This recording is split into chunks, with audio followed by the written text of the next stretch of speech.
Hi, I'm Peter Nixon, and it's a delight to be recording this for the Rotary South members who were unable to make the talk last night. The talk was very enjoyable, great meal, wonderful people, great setting. It's just great to be in a suit and up on stage again after all these long months in COVID lockdown. 30 years in the East and some 30 years in the West makes me something like 60 years old. But 25 years ago, I was working in Perth, Australia, with a bunch of miners, and they said they read my CV and they thought I must be 60. But now that I am 60, I guess I look something more like 80 or 85. So great to be here and great to still be in the game. My remarks tonight: a negotiator's view of greed and ambition in the future of humanity. When the lockdown put an end to flying around the world and doing events, I switched my profitable little consultancy into a not-for-profit, and it's been not-for-profit ever since, unfortunately. But 2 great years of pro bono and interesting work, and some very creative stuff as well, which I'll share tonight. I have 3 parts to this talk. First part, we'll talk about where I come from, my background. Second part, what I've learned in that experience. And third part is perhaps some ideas about the future. So first, looking back, this is a picture of Krakow in Poland. And all the photographs you see tonight will be places I've been, except for one, or maybe 2. And if you guess which 1 or 2 I haven't been to, you win one of my books for free this evening, and I'll sign it for you. So my oldest known ancestor was an Elizabethan bowman protecting the castle from outsiders. Not this castle in Krakow, probably a castle somewhere in Scotland or England. And, you know, we were ambitious. We built great castles to keep the bad people out and keep the good people safe. Our family and our loved ones on the inside, protected from the people on the outside. So from a point of view of ambition, we built great castles. From the point of view of greed, we had no interest in sharing with the others on the outside. And that's pretty much how we lived right up until the 1500s, 1600s, when we started to travel. We became explorers. We got on ships, we got on camels, we traveled the world. And if I had have lived then, I would have been definitely an explorer. I love exploring.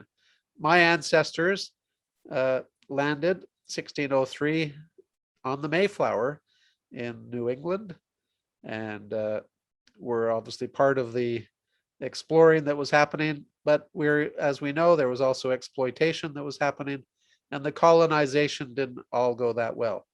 And we're still living with residential school problems in Canada as I speak, all resulting from what happened then. From there, we moved into the colonization settling period of the 17 and 1800s. And from a greed perspective, my family, I guess, got cleared in the clearances, or they left the potato famine, or maybe they read some great property agents' review of winters in Canada and came across. My father's family were largely farmers. They were also ministers. And there's a lot of Nixons buried beside this church, Anglican church in Gallop Hill in the Eastern Townships, just southeast corner of Quebec, near the Vermont border. The other side of my father's family were Presbyterians, and they were also involved in building the church in Upper Melbourne, very close to this Anglican church. And eventually they obviously met. My mother's side of the family were doctors. They came up from the Dakotas to the city of Montreal, which was booming because as the British and Americans went to war, British North America became the place to be unless you wanted to side with the Americans. So they came up to Montreal. They started the homeopathic hospital, the first of its kind in Canada, right across the street from McGill University.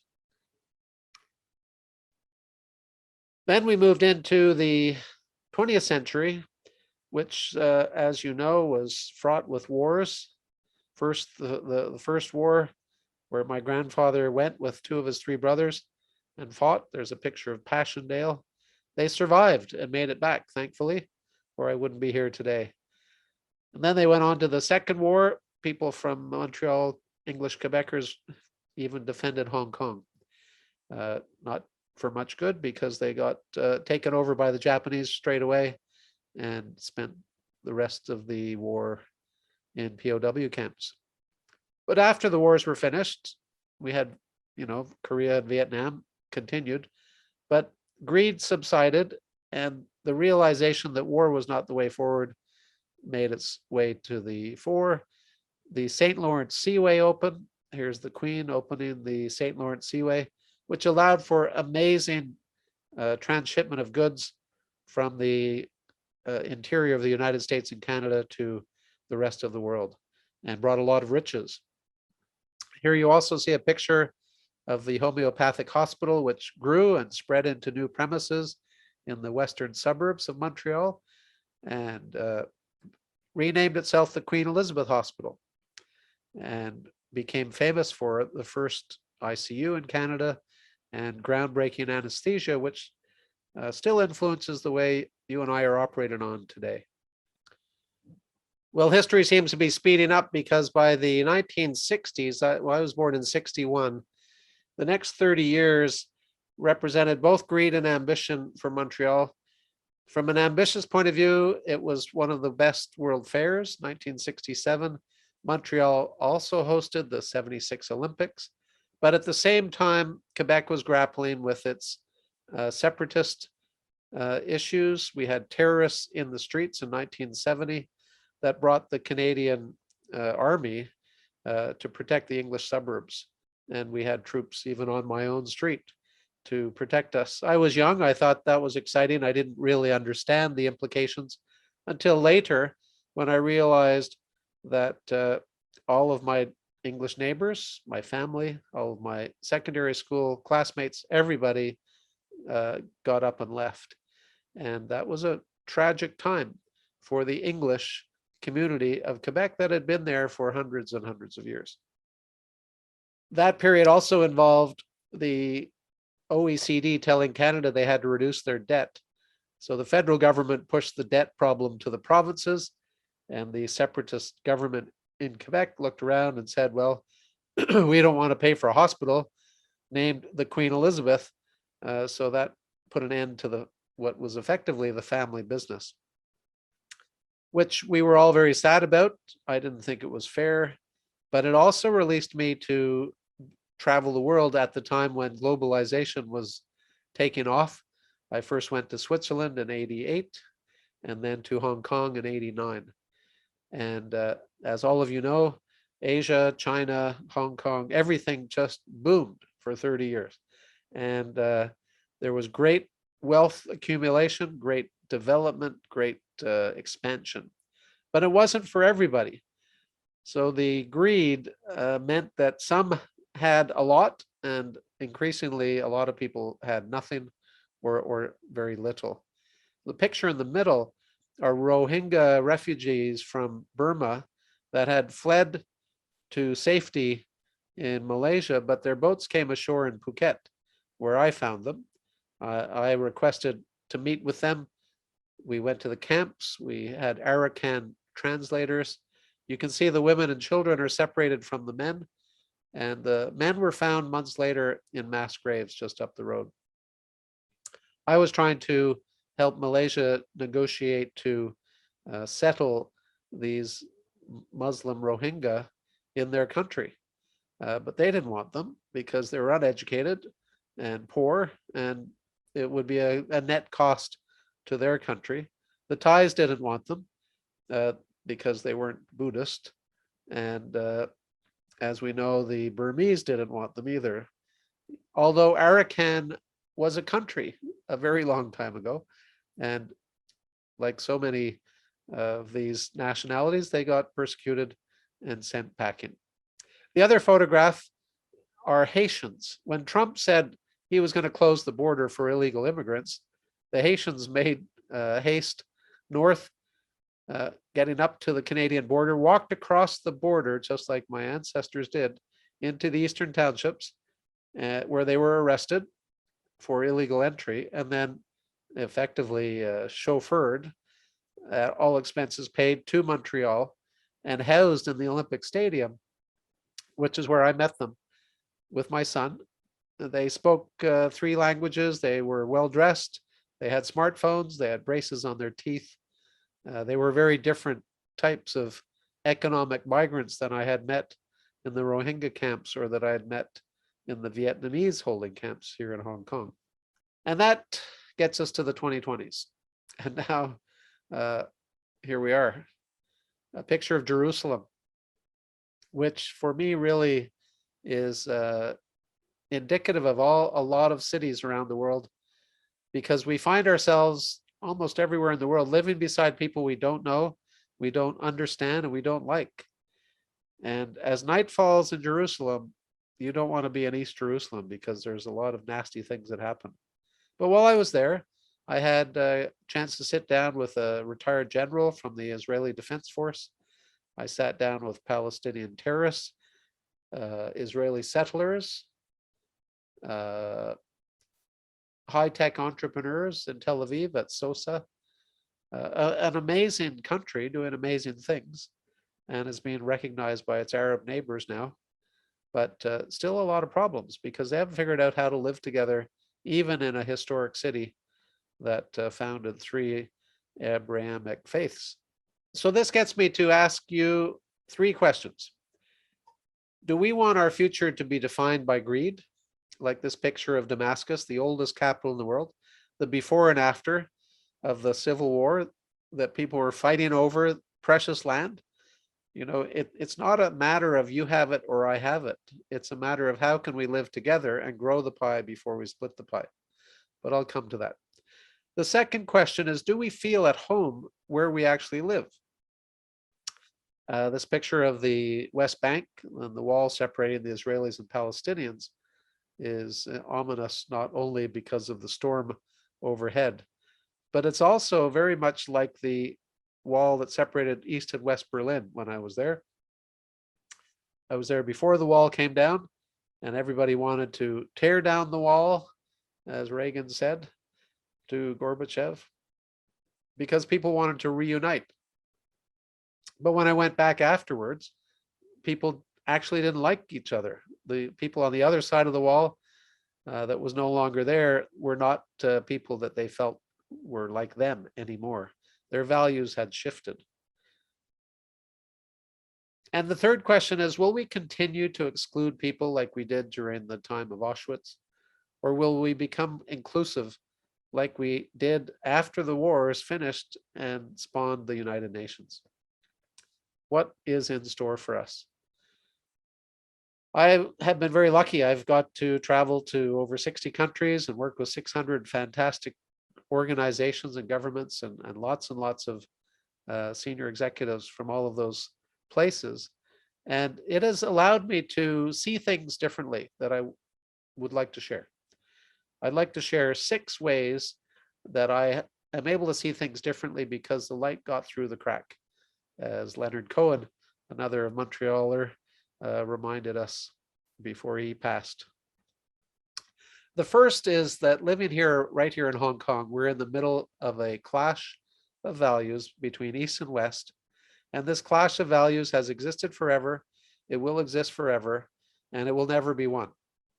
Despite what any side tries to do, it is what it is.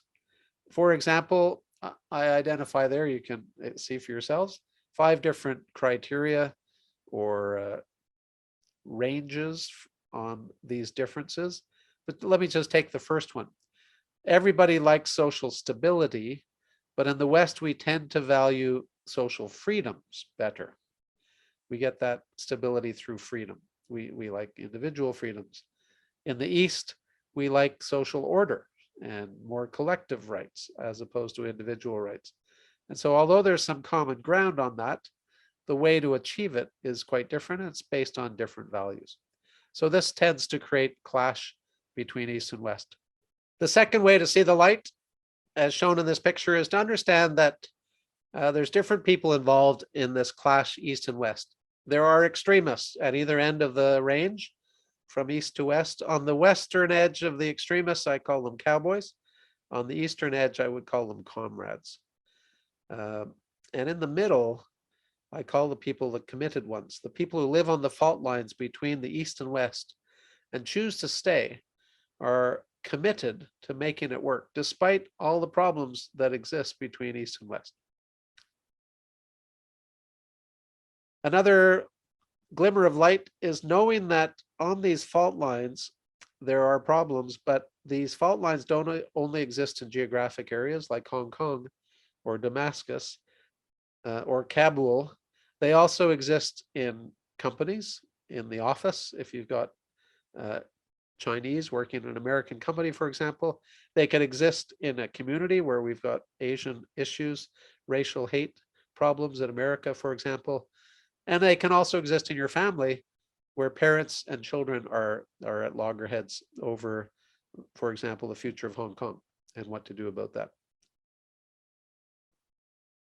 The fourth opportunity for understanding the light that can shine through is understanding more about the demoralizing effect that conflict in these fault lines have on the people living there. And the demoralizing effect can cause people to lie down, Tanping, I think it's called in China, where young people today don't want to work 996 from 9 to 9, 6 days a week to get rich because they don't feel it's worth it. It's not working in their favor, which is hurting the government. Or 27% of young people in the UK quit their jobs in the last year because they didn't like the way they were being treated. 80 million people are migrating somewhere in the world as I speak. I think that's a record in terms of annual migration of people.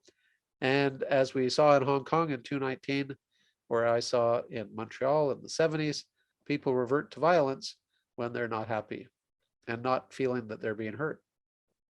The fifth glimmer of light and understanding is that people that live on the fault lines and live in this ambiguity, east to west, and face deadlocks, they understand that the only solution is in dialogue. So they'll turn to dialogue to find a way out, which is a good thing. But extremists don't turn to dialogue. That's why we need the people in the middle to stand up to a bigger role. And the last of the six is that, as I mentioned, dialogue needs the extremists to basically shut up and listen, and needs the committed to stand up and dialogue. So it's been an amazing career. I've really enjoyed it. I am doing what I love, and I feel there's a real need. But I still ask the question, will greed define our future? Will this bouncing back and forth between greed and ambition, war and peace, will that define our future? And two pictures here, China wants it their way, so Hong Kongers are departing 1,000 a day at the moment. Or the other picture, the annual National Day parade on the Rajpath in New Delhi with incredible nuclear armaments going by. If we use those in the China-India war in the Himalaya, we're all going to be finished. So that's a lose-lose outcome. That doesn't work. And that would be caused by greed, saying one side wants the water from the Himalaya and the other wants the water from the Himalaya, and we can't share it. So what do we do? Well, this next picture of the fires in the Okanagan remind us that just last month, temperatures in Lytton, British Columbia reached almost 50 degrees. First time in history. Climate scientists were shocked. And it's a big reminder that greed cannot define our future, because if it does, we'll all burn up or die in the floods or the wildfires. Our planet is on fire, and it's a game changer. It's never been like that until now in all of that history I shared with you. So we have to learn to work and live together. Two suggestions.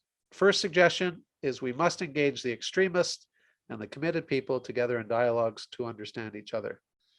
And in this picture of a group session I was involved with in Rajasthan, we brought corporate leaders and social enterprise leaders from around the world to sit down and figure out what can we do? How can we make a difference? And in that circle, you can see Kailash Satya, who got the Nobel Prize with Malala Yousafzai. So, there's some very significant people involved in these dialogues because we are aware we have to change. But we need more of these to take place. The other suggestion I have is that we must train, promote, and elect leaders that understand the importance of dialogue and negotiation, more important than force and violence and intimidation. So the example of Jacinda Ardern in New Zealand versus Duterte in the Philippines. His war on drugs is something a lot of people are in favor of to eradicate drugs, but there's 12,000 dead, and most of those 12,000 dead are not drug pushers. They're drug takers for social reasons beyond their control. So they need help. They don't need to be shot dead. But the world's complicated today. So we like to elect, tough leaders because they simplify things. But the world isn't simple. They're just trying to make you think that it's simple. The world's complicated. It's not easy to work it out. And we need dialogue because we have no alternative. So my past has involved all sorts of interesting experience. I've worked with governments. I've worked Iran-US conflict, the MH370 in Malaysia, the downing of the planes, civil war in Bahrain, civil unrest in Singapore, the problems in Hong Kong, China, Tibet, and it goes on and on. It's been amazing. And I wrote 5 books, and I share all my experience in my books. The lockdown changed all of that. So I got very busy. I built an online learning site.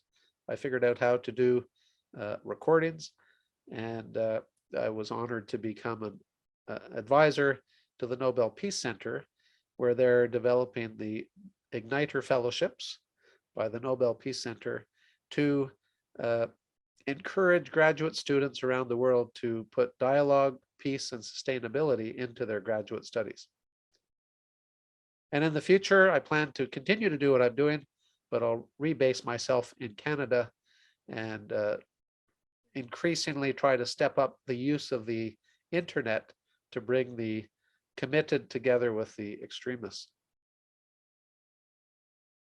What can you do here at Rotary? Well, please be a role model, just like Paul Harris, the founder of Rotary. Role model dialogue and negotiation at work, at home, and in the community. Promote dialogue and negotiation in your workplace. Put it on your performance appraisal forms. Promote people who are good at it. Don't promote the tough nuts that nobody likes. And if you want, you can join us. You can refer us. You can support us. You can even contribute if you have money or talent or university connections to the Nobel Igniter Fellowships.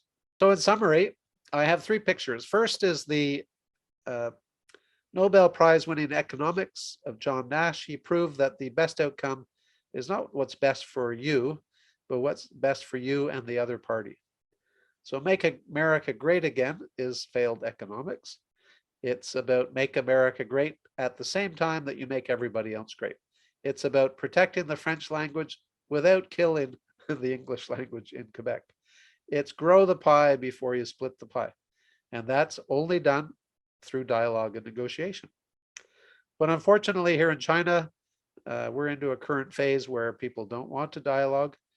And since China doesn't want my contributions, I will base myself back in Canada and work from there. So the full circle will be drawn. I've learned that it's so important to have compassion for people who don't understand the way things really work. So I have compassion for the people in Beijing who don't really understand how Hong Kong works. And I have compassion for the French separatists who really don't understand how English can help them grow the provincial economy so that they will benefit as well. It's not win-lose, it's win-win. It's grow the pie before you split the pie. Or as I like to say, we have a duty to realize our potential while helping others realize theirs. So I welcome the dialogue. All of you watching online, please stay in touch. Those of you I met in person at the Hong Kong Golf Club, please stay in touch as well. This is what I do. There's a lot of us around the world who do this, and we count you amongst us because you were so kind to have me speak. So thank you, and keep well.